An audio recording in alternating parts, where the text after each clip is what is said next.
Welcome back to Tech Everin, your daily dose of futuristic technology explained simply. Elon Musk's Neuralink just implanted its brain chip into a fifth human, turning sci-fi into reality. Neuralink's mission is to merge humans with AI, creating a direct brain-computer interface. The latest patient is RJ, a military veteran paralyzed after a motorcycle accident years ago. With the Neuralink chip, RJ can now control his smartphone and TV using only his thoughts.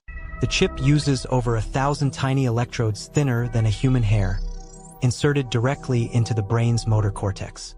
These electrodes pick up electrical signals from neurons, decode them into data, and send them wirelessly to computers and smartphones. RJ, the paralyzed patient, can now browse the internet, play games, and even type messages using only his thoughts. This is truly life-changing for someone who couldn't move for years. But Neuralink isn't stopping here. They're developing a new vision chip called BlindSight that aims to restore sight in blind people by 2026. Imagine a world where blind people can see again, even if it's low-resolution vision.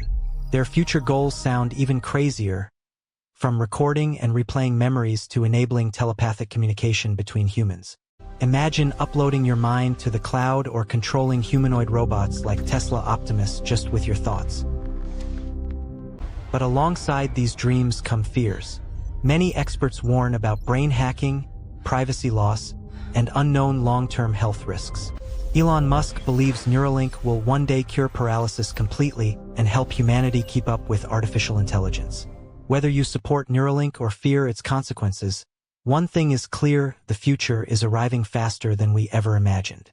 Would you trust a chip implanted inside your brain to control your life?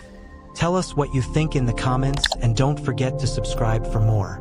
This Neuralink chip represents the next frontier in human augmentation, seamlessly integrating technology with our own cognitive abilities.